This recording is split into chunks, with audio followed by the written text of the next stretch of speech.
And this is a great run here. Congratulations on getting first place. Here on this turn, I think you're trying to get around this pole. These poles make handling a little tricky.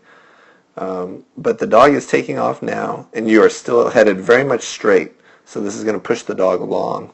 By the time you start to turn, which is right here, the dog has already landed. So the dog is going to get a really good look at the tunnel and go a little bit wide. So you just need to turn a little bit sooner. Your dog is more committed to the jumps than you think. Very nice here. This is a rear cross entry on the weaves. I appreciate the slow motion. Nicely done. Great job.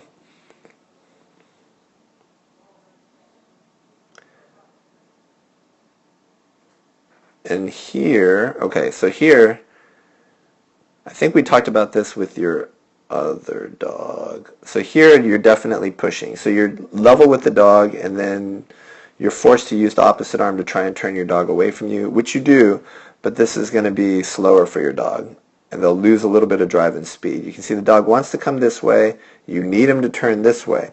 So what we want to do is rear cross before this jump. So this green path is going to be you. This red path is going to be the dog. So here I'd run all the way up to this wing, and then let the dog slip past you, and then you can rear cross that jump.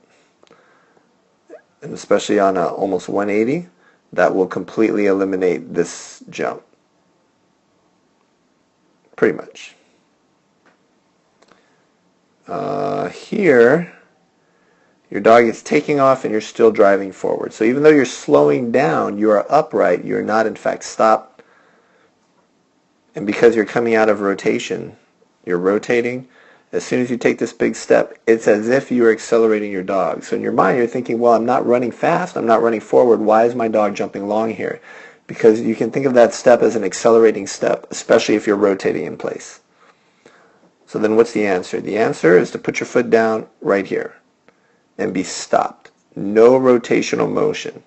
That'll cause an extra stride, and then the dog will turn a little bit tighter there.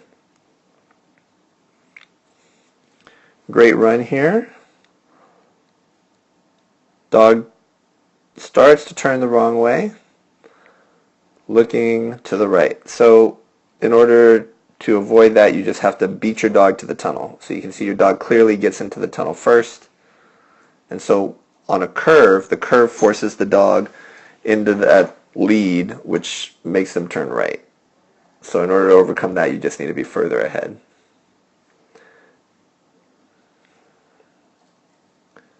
Okay, we got the turn to the triple. Okay, and here, the pole is a little bit in the way. But it looks like, for some reason, your dog starts to curl in towards you, and then you push into them, and so they move away. That's going to look a lot like a rear cross. So there goes your dog. I want you to look at your dog's body position here. So body position here is this way. We can see all of your dog's left side. All of the left side. And now on the other side of this pole, I can see a lot of your dog's backside. So your dog has somehow made a slight turn.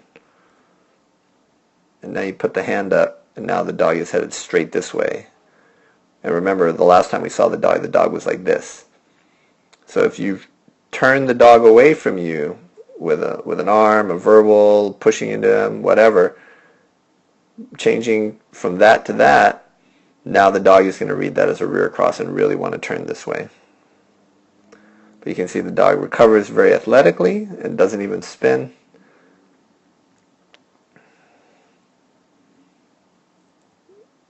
Very nice run out here. Really fabulous run. So just those couple of little things there. Watching your rear cross placement as well. If you have any questions, let me know. But great job on both of these runs.